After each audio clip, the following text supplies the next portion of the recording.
ওই ওই সীতা চলে যাওয়ার পর থেকে আমার মুখের একটা দিক কালি হয়ে গেছে রে ভাই। আর সেই কালি মুখটার দিকে তাকালে ওই নিজের অজান্তে অতবাকির কথা ভাবতে ভাবতে কখন যে আমার এই দু চোখ চলে পড়বে যায়। দাদা আমি তা জানি না রে ভাই, আমি তা জানি না। আমার তুমি ক্ষমা করো দাদা, আমার ভুল হয়ে গেছে। চন্দন, আপনার খালি মুখটার মাঝে আপনি আমাকে একটু জায়গা দিন। পিতার জায়গায় তোকে টান দিতে খুব শীঘ্রই তোকে আমি আমার পুনরুক্তি করে আমার ঘরে তুমি কি বলছো দাদা? ওদের ওই নিষ্পাপ ভালোবাসার যত মর্যাদা আমি দেবো রে ভাই। তাই দাদা হয়ে তোকে আমি অনুমতি দিচ্ছি, তুই একটা চাকরির ব্যবস্থা কর। তোর চাকরির অপেক্ষায় আমি আমার ভারী কুলবধূর আশঙ্কা সাজিয়ে রাখলাম। আজ থেকে আমি চাকরির আর তোমার চাকরির অভাব। চন্দন, আমি একটা কথা বলছিলাম। আজ প্রায় 10-12 দিন হলো সীতা শ্বশুর বাড়ি গেছে। কাল ওকে একবার দেখতে যাওয়া ভাবছিলাম, সেই সঙ্গে ওরা কবে আসবে সেটাও ঠিক করে আসতাম। না মানে ওই যাওয়ার সময় ভাবছিলাম ওই কিছু মিষ্টি নিয়ে দাও, আর সীতার জন্য একটা শাড়ি, আর শৈবালের জন্য একটা ধুতি পাঞ্জাবি সঙ্গে নিয়ে আমি বলছিলাম তোর কাছে কিছু সবের টাকা হয়ে হয়। টাকা তো নেই দাদা, যে কটা টাকা পেয়েছিলাম তা তো শিক্ষার বিরুদ্ধে খরচা হবে। ও হ্যাঁ ভাই, তুই কিছু মনে করিস না ভাই। আমি বলবো এক কাজ করি, ওই সীতার বিয়ের জন্য যে ভিটে বাড়িটা ওই আতুমপুরের কাছে বন্ধ হয়ে গেছিল, আর কাছে না হয় আর কিছু টাকা ধার করে নিয়ে আসি। কি বলি তাই করো। তারপর তুই চাকরি পেলে ওই সমস্ত টাকা শোধ করে ভিটে বাড়িটা ছাড়িয়ে নেবো। যাই, আমি একবার আশুপুরের কাছে ঘুরে আসি।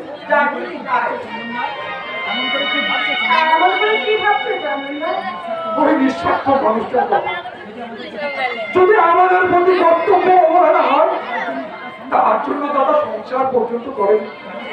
জানো, সবসময় আমার মনে হয় আমি ওই মহান মানুষটার ভাই হতে পেরে নিজেকে ধন্য বলে মনে করি। দাদা স্নেহের পাখির ভেদে কোন দুঃখের ছায়া আমাদের কাছে প্রবেশ করতে পারে।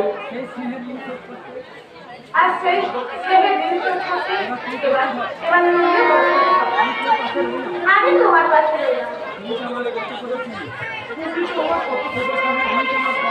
তুমি তো আমার বড়,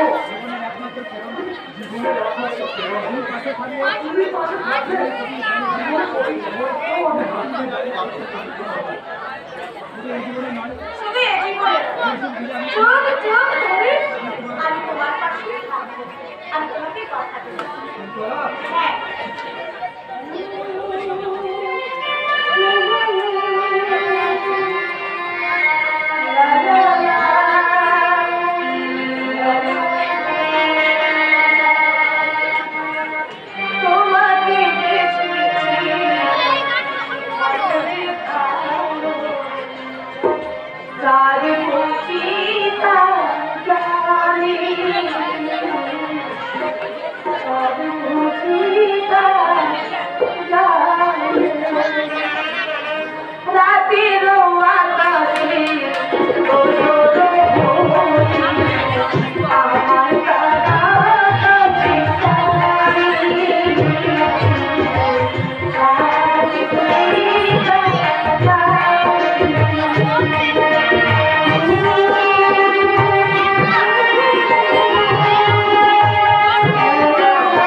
তুমি পাশান, তুমি পাশান।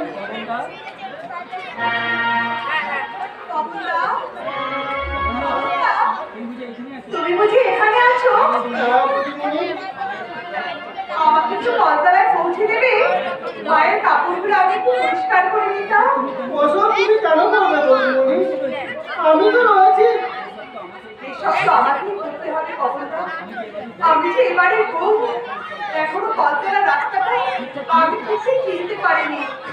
পরে পরে আমি সব ছেড়ে নেবো, তুমি দেখো। বাড়ির বউ হয়ে তুমি হিরের মতো এ বাড়িতে পড়ে রয়েছো। অন্ধ চোখ দিয়ে দিনরাত কি পরিশ্রম করে পড়ে রয়েছো। এত কষ্ট করে কেমন করে সম্ভব দিদিমণি? যারা জন্মান্ধ তারাও তো সব কাজ করে কখনো। তোমরা ভেবে নিও না আমি জন্ম থেকেই অন্ধ। তা কেন ভাববো গো দিদিমণি? আমাদের চোখের সামনে তোমাকে অন্ধ করে দিল। আমাদের তোমার কাছ থেকে আলাদা করে দিল। একই সহ্য করা যায় না দিদিমণি। চাকর হলেও আমি তো মানব। তুমি মিথ্যাই আমার কথা ভাবছো। মুখ রূপে দেখলে মা তুমি একটু শাসন করবে, আর সেই শাসনটুকু আমি যদি সহ্য করতে না পারি তাহলে আমি কেমন মেয়ে বলো? তাকে তুমি মেয়ে হতে চাও গো দিদিমণি? ওই নিষ্ঠুর পাষাণী গিন্নি মাতা কখনো মা হতে চাইবে না। ক্ষমতা আমার সামনে তুমি আর কখনো আমার গুরুজনকে অসম্মান করে কথা বলতে পারো না। তুমি যে দেবীর ওপরে সে কথা আমি জানতাম না। তাই ভগবানের কাছে আমি প্রার্থনা করি তোমার মতো দেবী যেন একটু সুখের মুখ দেখতে পাইব। একটু সুখের মুখ দেখতে পাই, একটু সুখের মুখ দেখতে পাই। ক্ষমতা আমার দুঃখের কথা ভেবে ওই সরল মানুষটাও চোখের জল এসেছে। ও জানে জীবনটাই যে আমার দুঃখ দিয়ে গড়া। ওই রে, কোথায় গেলি রে বোন? এই দেখ, আমি এসেছি। দাদা দাদা দাদা কি রে বোন, তুই এমন ভাবে পড়ে যাচ্ছিস কেন? কি হয়েছে তোর? দাদা এরা এরা আমাকে অন্ধ করে দিয়েছে। তুই অন্ধ? এই জীবন গাঙ্গুলির একমাত্র আদরের বোন, আই দৃষ্টিহীন অসহায়। দাদা বলো বলো নিষ্ঠুর বিধাতা, এই সরল নিষ্পাপ মেয়েটা তোমার চরণে কি অপরাধ করেছিল? কোন অপরাধের সাজা দিতে এই অসহায় হতভাগী মেয়েটার চোখের দৃষ্টি চিরদিনের মতো ম্লান করে দিলে? বলো বলো মহাটান দেবতা, বলো। এই যে আমার নিয়তির পুরস্কার দাদা। জয় যদি হয়, তাহলে নিয়তি কেন আমার চোখের দৃষ্টি ম্লান করে দিল না? আমি তো তোকে নিজের হাতে পাঠিয়ে এই বাড়িতে বড় করে পাঠিয়েছিলাম। এই অপরাধের শাস্তি দিতে ওই নিয়তি কেন আমার দৃষ্টি কেড়ে নিল? হায় দাদা তুমি চুপ করো, দাদা তুমি চুপ করো। কোন সান্ত্বনায় আমি শান্ত হয়ে ফিরে যাব বলতে পারি? ওই চন্দনকে আমি কি জবাব দেব? দাদা হঠাৎ সময় আমি মনে মনে ভেবেছিলাম ওই শৈবালের জন্য আনা দুটি পাঞ্জাবি তোর জন্য আনা ওই শাড়িটা তোর হাতে তুলে নিয়ে বলবো, দেখ দেখ সীতা, এই শাড়িটা কেমন হয়েছে? তোর ভালো লেগেছে তো? দাদা তখন হয়তো আনন্দে তুই চুপিয়েছে শাড়িটা আমার হাত থেকে নিয়ে একেবারে জড়িয়ে বলছি, খুব খুব সুন্দর হয়েছে দাদা, খুব সুন্দর হয়েছে।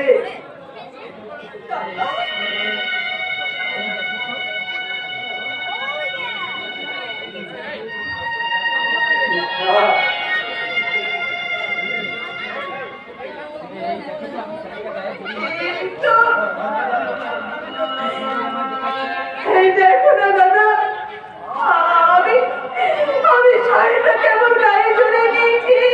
আমাকে আমাকে কি সুন্দর দেখাচ্ছে, দেখো না দাদা।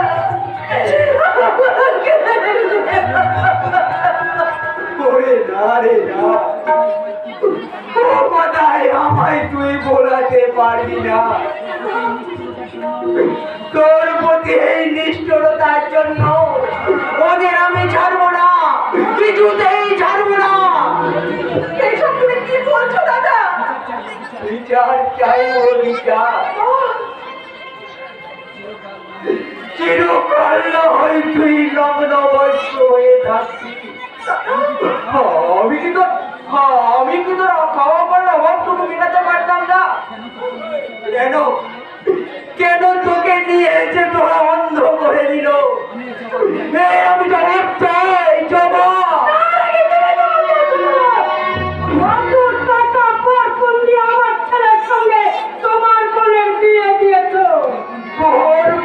দিতে পারিনি বলে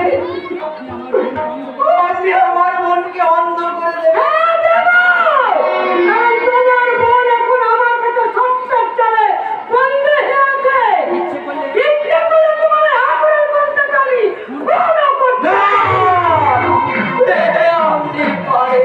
পারি দাদা, পারি, এটা সব পারি দাদা। তুমি দয়া করে আমাকে এখান থেকে নিয়ে চলো দাদা, আমাকে নিয়ে চলো। আমি আর তোর কোনো ক্ষতি হতে দেবো না। আজ এই মুহূর্তে আমি তোকে নিয়ে চলে যাবো।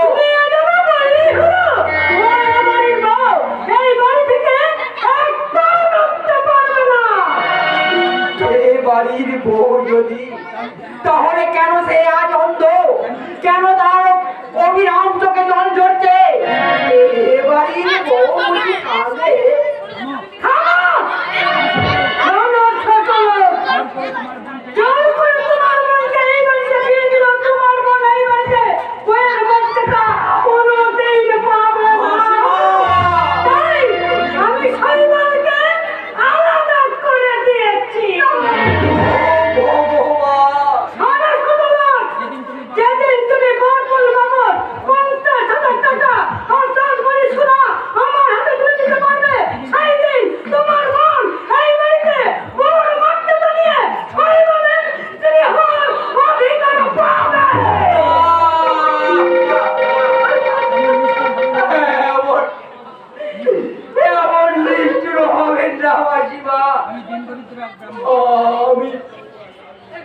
আমি দিন দরিদ্র এক ব্রাহ্মণ। ওই বিজে বাড়ি চন্দ্রকে দিয়ে বোনের বিয়ের আয়োজন করেছিলাম, কিন্তু দুর্ভাগ্যবশত বোন অ্যাক্সিডেন্টে মারা যায়। তাই আমার মর্যাদাকে লগ্ন বর্ষের হাত থেকে রক্ষা করতে আমি পরিবারের হাতে তুলে দিয়েছিলাম। অর্পণের এত টাকা আমি কোথায় পাবো? তাই আপনার মায়ের ওরা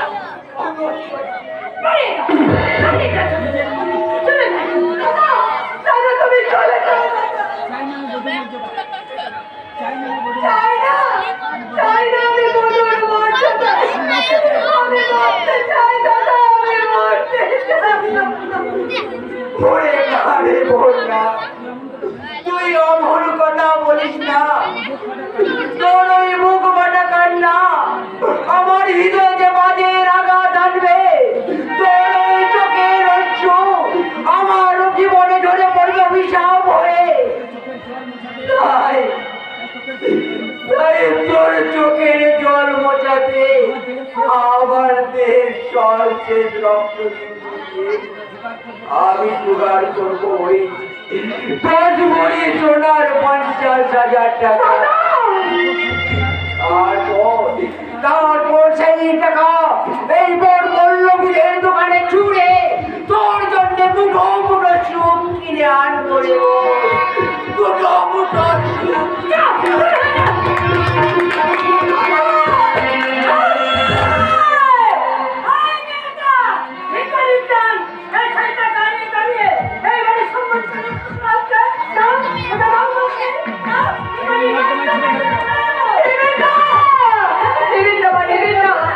আপনাদের কাছে নয় তোমার দুঃখ হলো আমার কাছে যে জীবনের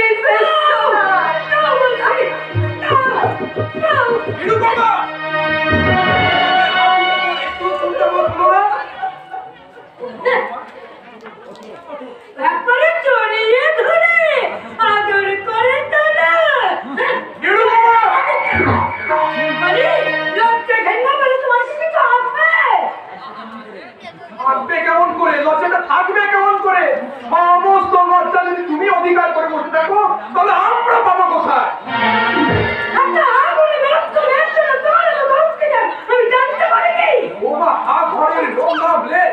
আচ্ছা নিরুপমা, তুমি বলতে পারো এই হা ঘরের নোংরা মেলেছে নিচে কোনো শ্রেণী আছে যে শ্রেণীর পর্যায়ে শুধু তুমি রয়েছো? তুমি যার মানি নেই তার আবার অপমান। আমি তোমার শেষ করার মতো করে যাচ্ছি আর যদি তুমি কখন আমার এই কথা ভুল করো তাহলে সামনে বলে আমার কাছ থেকে কোনোদিন খাদ্যই পাবে না। আচ্ছা বৌমা, তোমরা তোমাকে ভীষণ অত্যাচার করে না? ওই না তো বাবা, আমি তো বেশ সুখেই আছি বাবা। তুমি যে কত সুখে আছো তার একমাত্র উত্তর দিতে পারবে খাঁচার বন্দি পাখির দল। বাবা বৌমা, সতী সাবিত্রী বেহুলার নাম এই দেশ থেকে মুছে গেলেও তাদের আদর্শ যে এখনো মুছে যায়নি তার একমাত্র সাক্ষী হচ্ছে তুমি। আপনি কি বুঝি বাবা? কত অত্যাচার সহ্য করেও তুমি যে নীরব নিথর হয়ে গেছো বৌমা, দিনরাত চোখে জল ফেলছো, তবু এক বিন্দু অভিযোগ তোমার মনে প্রকাশ পায়নি। আপনি চুপ করুন বাবা, আপনি চুপ করুন। হায়রে বাংলার আদর্শ বধূ, এর জন্যই বুঝি তোমাদের দেখে একদিন রবীন্দ্রনাথ লিখেছিলেন, বাংলার মধু বুকে তার মধু নয়ন নীরব ভাষা।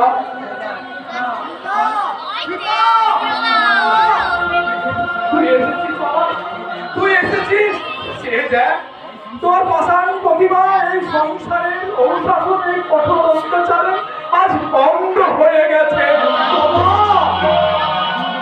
তুই এখনো যদি সাবধান না হস শৈবাল, কোনদিন হয়তো বৌমার জীবনটাই এরা কেড়ে নেবে, এদের অত্যাচারে জীবনটাই কেড়ে নেবে।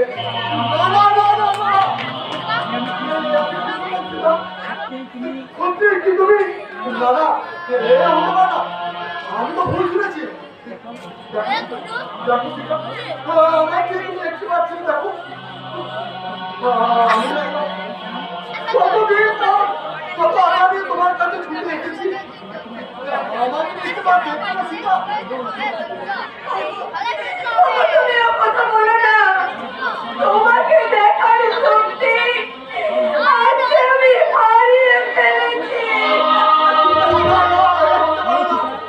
বড় পিতা নিজেকে তোমার অন্ধ বলতে বলো।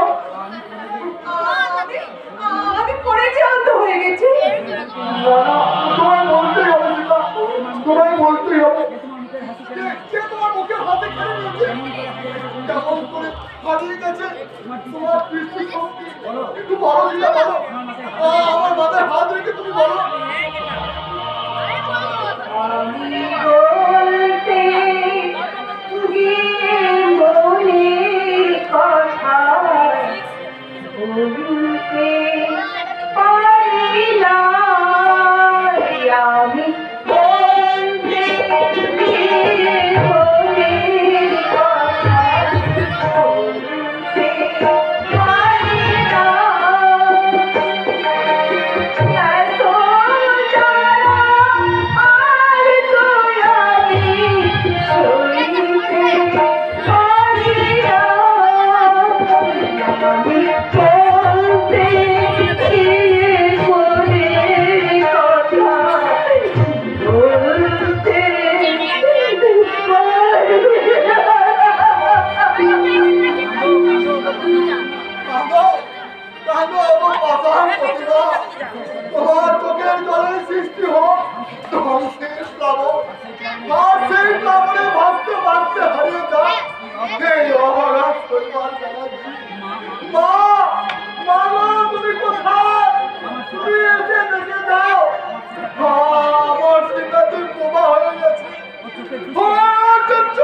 দৃষ্টি হারিয়ে গেছে মা। তবে আর কেন মা? তবে আর কেন মা? তোমার ওই নিষ্ঠুর শব্দ থেকে আমার তুমি এবার মুক্তি দাও মা। এবার তুমি আমার মুক্তি দাও ভগবান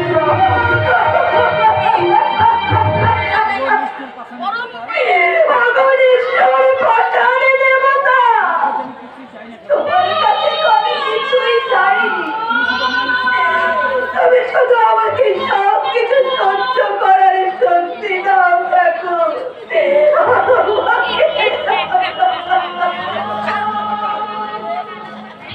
বাইরে পুরোপুরি ফাঁকা।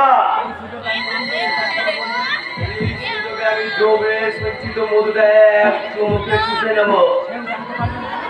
কেউ জানতেও পারবে না কোথা থেকে কি হয়ে গেল।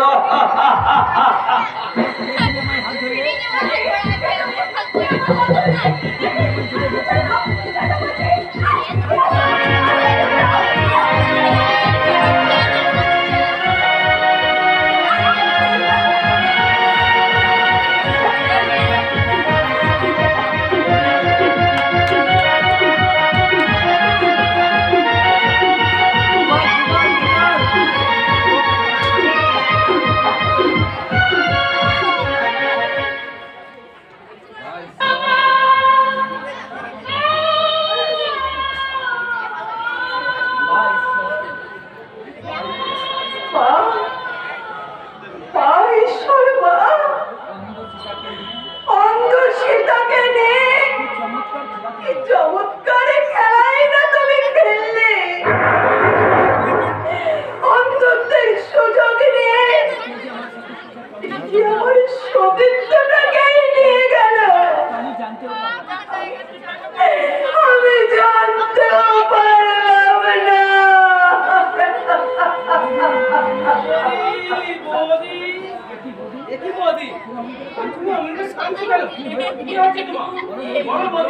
বলো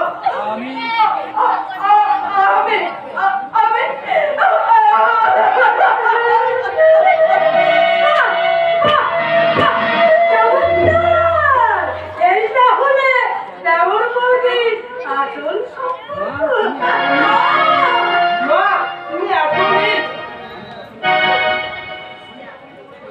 তখনই তোমায় বলেছিলাম মা, ওকে এই বাড়ি থাকতে দিও না।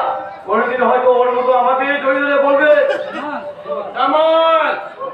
আরে বাবা, তিস্তা তো চাতক জল পেলে পান করবে, সে বৃষ্টির জলই হোক কিংবা পুকুরের জল।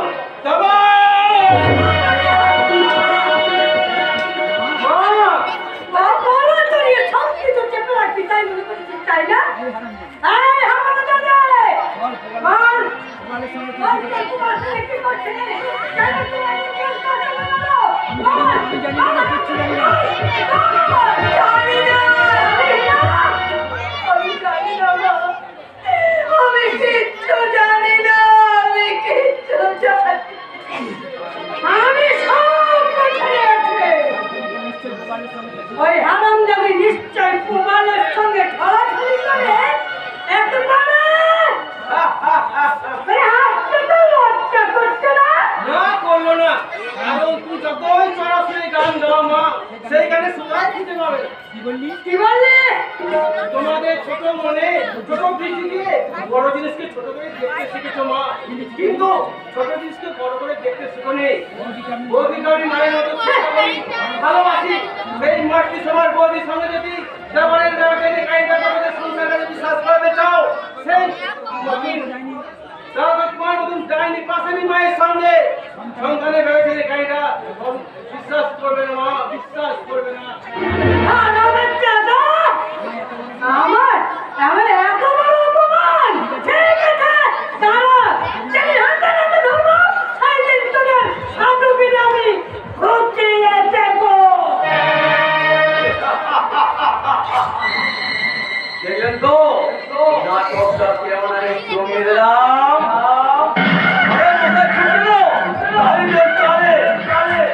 আর মাত্র কিছুক্ষণ অপেক্ষা করুন, এমন নাটক জমাবো যে আমরা বাধ্য হয়ে ছুটে আসবে আমার গলায় ফুলের মালা পরে দে।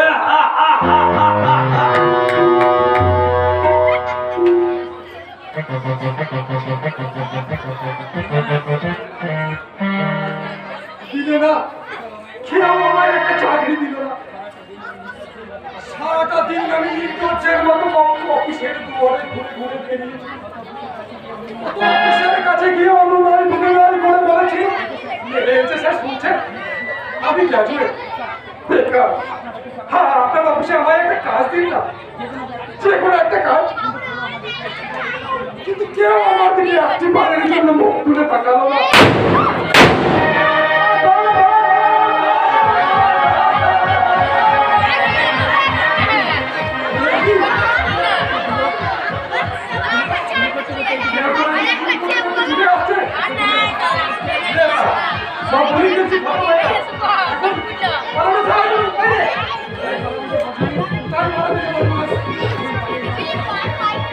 আমি এখান থেকে পুলিশের হাতে তুলে দেবো।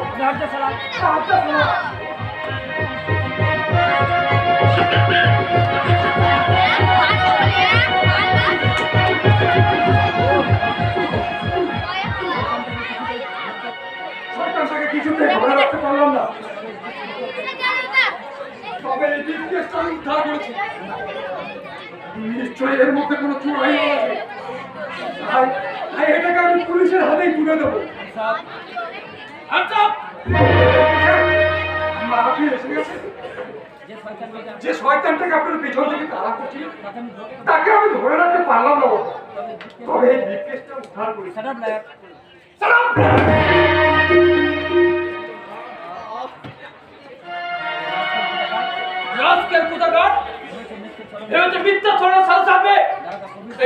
ভবিষ্যৎ চোখে ফাঁকি দেওয়া এত সহজ নয়। সিপাই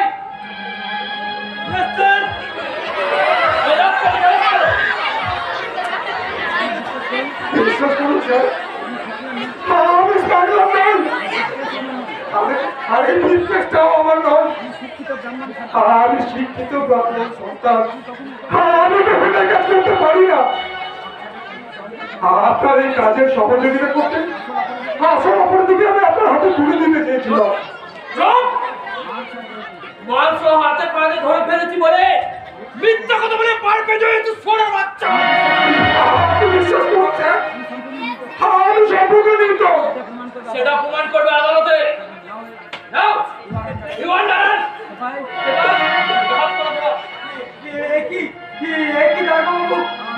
আমার ভাইকে আপনি অ্যারেস্ট করেছেন কেন? ও কি করেছে? সোনার বিস্কুট পাচার করতে গিয়ে ও হাতে নাতে ধরা পড়েছে। না না, হতে পারে না। এই জীবন গাঙ্গুলি আদর্শে গড়া, এই চন্দন কখনো অন্যায় কাজ করতে পারে না। কি রক্ত কখনো বেঈমানি করতে পারে না।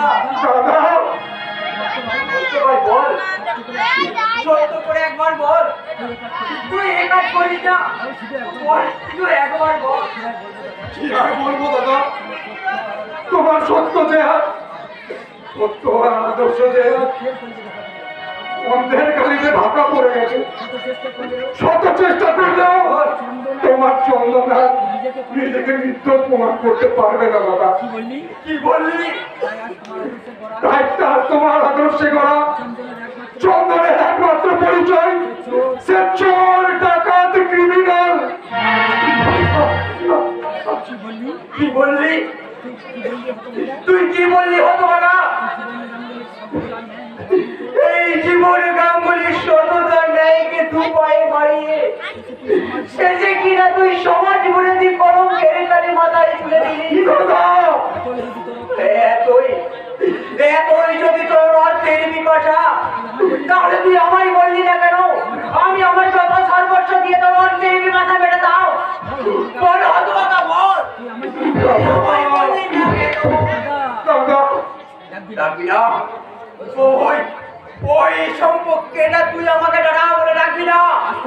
আজ থেকে জানবো আমার চন্দন মরে গেছে।